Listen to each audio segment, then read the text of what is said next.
Muito bem, continuando nossa formação filosófica. Hoje nos aprofundaremos mais no conhecimento sobre a filosofia patrística. Na etapa anterior vimos a filosofia helenística, período em que a filosofia, por mais que mantenha muitos elementos da filosofia clássica, por mais que possamos considerar o período helenístico uma continuidade do período clássico, no entanto, há nele uma mudança, algo que o distancia, que o distingue do período clássico, que é justamente a ausência de um enfoque mais coletivo, ou no aspecto coletivo da vida humana. Uma vez que, no período helenístico, a Grécia passa a estar sob domínio macedônico e por isso não tem mais autonomia sobre si mesma, isto é, no sentido de governo de si mesma. As cidades-estado gregas já não podem mais se governar e por isso não há mais utilidade para a filosofia em refletir sobre o governo da cidade, sobre o modo de organizar uma sociedade, sobre o aspecto político, o modo de governar, o modo de elaborar leis que sejam justas, que sejam benéficas, enfim, todas estas coisas deixam de ser objeto de reflexão para a filosofia. Mas é claro que os elementos como a reflexão sobre as virtudes, sobre o bem, sobre nossas atitudes diante do próximo, tais coisas continuam presentes na filosofia helenística. Agora, na filosofia patrística, nós teremos também uma continuidade no que se refere a todas essas reflexões sobre o mundo, sobre o ser humano, sobre o seu agir individual, também sobre diversos outros aspectos que eram enfocados tanto na filosofia clássica como na filosofia helenística.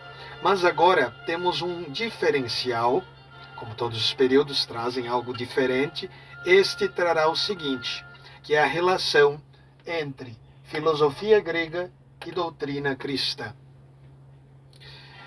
E isto porque tal período se dá justamente a partir do surgimento do cristianismo. Então podemos dizer que século I surge o cristianismo, no século I, surge o cristianismo, nosso Senhor Jesus Cristo nasce, por mais que haja alguma discordância em relação a isto, porque alguns dizem que houve erro de cálculo e que por isso Nosso Senhor teria nascido 5 anos antes da data oficial. No entanto, independentemente disto, 5 anos antes ou depois, a questão é que Nosso Senhor Jesus Cristo nasceu. Isto é um fato histórico, não pode ser negado. E ele viveu nesta terra, deixando-nos sua mensagem, sua revelação, seus ensinamentos.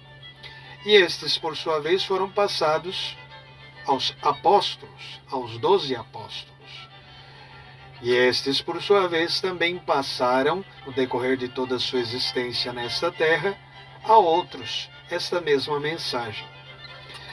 Estes outros que receberam a mensagem de Cristo por meio dos apóstolos, que são os primeiros bispos, presbíteros, os primeiros chefes da Igreja Católica, da Igreja Cristã Católica, nós chamamos de pais da Igreja. São pais porque, na verdade, eles são os pais na fé, no sentido de que deram à luz aos filhos espirituais por meio de sua pregação, por meio de seus ensinamentos. Então, eles são os pais da fé cristã, os pais da Igreja. Claro que eles não criaram a doutrina cristã, eles receberam-na. No entanto, e aí está o surgimento da filosofia patrística, eles souberam tomar a doutrina cristã que receberam de Cristo e dos apóstolos e organizar-lhe, sistematizar-lhe, usando de elementos da filosofia grega. E com isso, surgem duas ciências distintas. Uma, que é aquela que nós estamos estudando, que é a filosofia, mas especificamente patrística, ou uma filosofia cristã, digamos, sob influência cristã, o que é totalmente possível, porque enquanto forma de reflexão racional, mesmo que tome alguns elementos da revelação, alguns elementos da fé cristã, mas continuando como uma forma de reflexão racional, em busca da compreensão do mundo, do ser humano, da realidade, continua sendo filosofia, como busca por esse conhecimento profundo da realidade. Então temos sim uma filosofia cristã, que é a filosofia patrística por excelência. Ou melhor, que é a filosofia patrística na qual nós estamos nos aprofundando, certo? Agora também surge, neste processo, nesta relação entre filosofia grega e doutrina cristã, surge o que nós chamamos de teologia, que é a ciência dedicada ao estudo sobre Deus, mas sobre Deus por meio da revelação. Então é o estudo da revelação divina, através da qual conhecemos a Deus. Por isso é teologia. Teo, Deus, logia, ou logos, estudo. Ambas, portanto, surgiram a partir deste encontro entre filosofia grega e doutrina cristã. Porém, algum de vocês pode me perguntar: professor, qual é então a diferença entre filosofia patrística e teologia? Não é tudo a mesma coisa? Se pegamos a filosofia e misturamos com doutrina, não se torna teologia? Não. Teologia é um estudo vinculado e preso à revelação. Por mais que na teologia se estudem muitos temas que também são estudados na filosofia, no entanto, teologia se prende à revelação de tal modo que, em nenhum momento, ela pode desvincular-se da mesma. Mesmo que use de elementos da filosofia, mesmo que use de conceitos filosóficos, tais conceitos têm que ser introduzidos na teologia e desvinculados da filosofia. Enquanto que a filosofia, mesmo quando se fala em filosofia cristã, ou de vertente cristã, ou patrística, ela permanece como filosofia, isto é, como um conhecimento da totalidade, não só de Deus, não só da revelação, mas um conhecimento que pode abranger elementos da revelação, mas também abrangerá teorias, afirmações, conceitos, posicionamentos humanos desvinculados da revelação. Certo?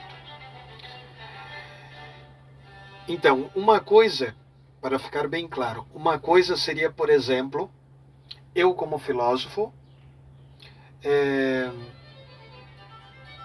falar sobre Deus para vocês, crença essa que está, obviamente, na religião cristã, mas falar sobre Deus partindo das provas existentes no mundo, isto é, partindo da criação, da observação do mundo. Eu observo as criaturas, percebo que todas elas são contingentes, isto é, elas poderiam existir como poderiam não existir.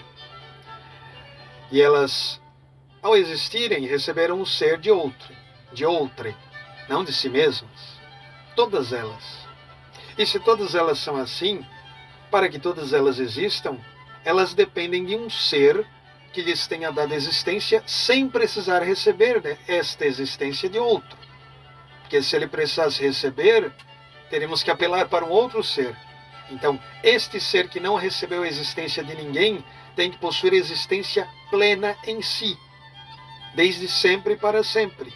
E nós só podemos chamar esse ser de Deus. Deus com letra maiúscula, o D maiúsculo, para significar que não se trata de um ser poderoso apenas, mas onipotente, que possui todo o poder, um poder infinito, um ser eterno, um ser que possui em si a plenitude do ser. Então não se trata de qualquer ser, mas um ser por excelência absoluto, diante do qual nenhum outro se encontre como igual ou semelhante. Então, vocês viram que o que eu fiz agora foi uma reflexão sobre Deus, mas filosófica, partindo apenas dos sentidos e da reta razão. Isso é plenamente possível. Como é plenamente possível falar filosoficamente sobre moral, sobre princípios da moral cristã, como por exemplo o amor ao próximo. É possível falar e pensar no amor ao próximo sob uma perspectiva filosófica? Sim. Diremos que é uma influência cristã na filosofia, mas isto não tira da filosofia o seu caráter científico, o que faz dela filosofia, uma reflexão, um estudo rígido, rigoroso, e que busca a certeza, a segurança da certeza, um conhecimento seguro. Agora, se eu pegasse o mesmo tema, a existência de Deus, e fosse trabalhar na teologia, por mais que pudesse usar também desses elementos da filosofia, no entanto, essencialmente eu preciso me apegar à revelação, isto é, livros sagrados da Bíblia, os padres da igreja, os ensinamentos desses que receberam a mensagem dos apóstolos, diretamente ou indiretamente, e também do magistério da igreja. Isso é levado em consideração dentro da teologia, da Sagrada Teologia, lembrando que aqui eu estou falando de teologia católica, porque para nós é esta somente que vale. Né? Então, a teologia vai se embasar nisto, essencialmente. Na filosofia eu poderia ir além, poderia usar de elementos da fé, mas também ir além disto. Na teologia, não. Pois bem, deixando claro esta distinção entre filosofia cristã e teologia, fica-nos assim mais compreensível o que este período significa e significou para a filosofia. Porque afinal de contas, esta relação entre filosofia grega e doutrina cristã mostra em primeiro lugar que o pensamento grego não é um pensamento ateu, ou não é em absoluto ateu, como muitos alegaram no decorrer dos tempos. Isso seria absurdo de se dizer. Dizer uma coisa dessas iria contra Platão, iria contra Aristóteles, iria contra tantos outros filósofos que apelaram, sim, na sua busca pelo conhecimento dos fundamentos da realidade, apelaram para o transcendente, para o sobrenatural, ou pelo menos para o inteligível, o imaterial. Coisas que estão interligadas. Não tem como tu falares em algo imaterial e não pensar no sobrenatural. O sobrenatural é imaterial por excelência. Está acima da natureza, certo? E aí, então, isso deve ficar claro para nós. O pensamento grego não é um pensamento ateu, não é um pensamento contrário à ideia de Deus, ou a vários elementos que estão presentes na religião cristã, na religião católica. Não, não. Não há uma oposição real. Há sim alguns autores, alguns filósofos que vão, sim, com toda certeza, negar isto. Alguns apelarão mais para uma perspectiva materialista, negando elementos transcendentes. No entanto, mesmo esses, como por exemplo, pegamos o atomismo de Leucipo e Demócrito, por exemplo. Eles afirmam sim que o mundo é composto de átomos. Então o mundo é, digamos, totalmente material. Agora, dizer que a realidade desses átomos exclua totalmente, ou mesmo que outros elementos na doutrina atomista, pré-socrática, que ela renuncie, renegue totalmente qualquer influência e qualquer existência de elementos não materiais, nós não podemos dizer. Não podemos dizer. Certo? Então, fica claro para nós que não há verdadeira oposição ou oposição absoluta entre a doutrina ou as doutrinas filosóficas gregas e a doutrina cristã. Certo? E outra coisa importante que este período nos recorda é justamente a importância da reflexão sobre a existência de Deus, sobre a interferência de Deus na existência humana. Refletir sobre isso é algo fundamental, até porque a racionalidade não se opõe a isto. E como Deus se mostra, na verdade, como uma resposta à busca humana pelo conhecimento das causas primordiais, não tem como este conceito de Deus, ficar fora da reflexão filosófica. E, inclusive, é necessário não só que ele esteja dentro, mas que tal reflexão se dê, por mais que não como misturada a, mas aproximadamente à reflexão teológica, aproximadamente à fé. Isso não é algo que deturpa ou prejudica a filosofia, pelo contrário, é algo que ajuda essencialmente a filosofia. Uma vez que o conhecimento humano é limitado e somente aquilo que procede de Deus pode nos conceder um conhecimento mais elevado sobre tudo, inclusive não só sobre Deus, mas sobre toda a criação. Por mais que, deixando claro que filosofia seja uma ciência e teologia outra. Elas são distintas, elas não são uma coisa só. No entanto, nem por isso não podem se relacionar de algum modo. Mantendo seus limites, é totalmente possível que haja uma relação harmônica entre elas. Como houve nesse período, como houve posteriormente também no período medieval. E agora, para esclarecer também o que levou a tudo isto. Por que esta relação entre filosofia grega e doutrina cristã? O que levou os padres da igreja a fazerem isso? Apenas quiseram fazer como se a doutrina cristã não fosse suficiente para a salvação das almas? Será que é isto? Não.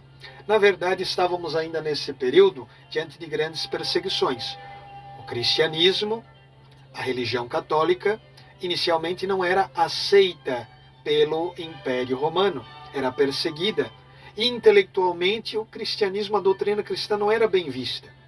Era necessário, portanto, que os padres da igreja, usando o instrumental filosófico, organizassem a doutrina e tornassem ela palatável, compreensível, aceitável, pelo menos no sentido de os pagãos terem uma melhor compreensão do que a doutrina cristã realmente diz. Porque muitas vezes os cristãos eram perseguidos com acusações falsas, com uma falsa compreensão daquilo que eles realmente criam. Por exemplo, os cristãos eram culpados de ateísmo, pelo simples fato de não crerem nos deuses romanos. Mas eles não eram em absoluto ateus, eles criam num Deus, só não no Deus romano, nos deuses romanos. Os cristãos eram acusados de canibalismo, comerem carne humana, só pelo fato de os cristãos terem a fé, a crença de que nosso Senhor Jesus Cristo se torna pão na Eucaristia, podendo ser comido, sendo comungado. Então isso levava os pagãos, os romanos, a pensarem coisas absurdas sobre os cristãos.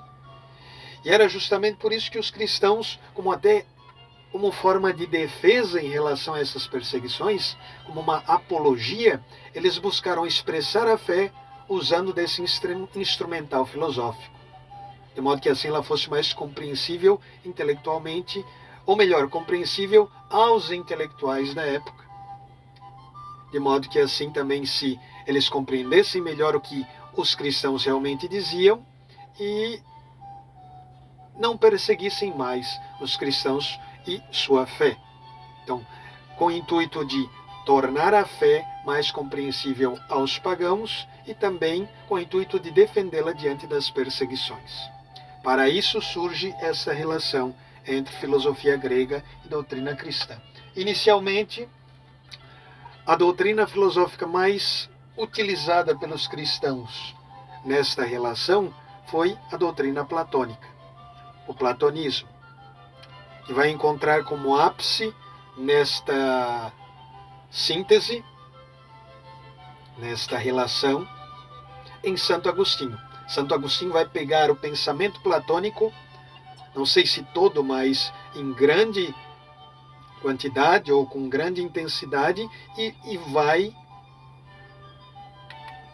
vinculá-lo, sintetizá-lo com a fé cristã, de modo a desenvolver inúmeras teorias relacionadas não só a Deus, mas relacionadas a tudo.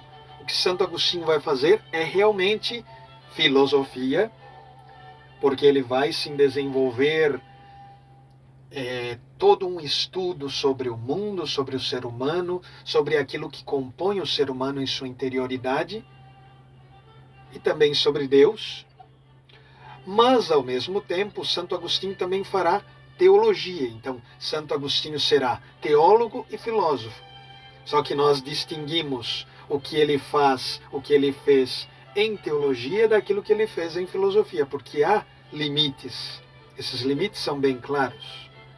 Santo Agostinho vai falar de elementos vinculados à revelação, mas também vai falar de elementos vinculados ao mundo, vinculados ao ser humano, e que são perceptíveis pelos sentidos, que são alcançáveis por meio da reflexão, por meio de raciocínios.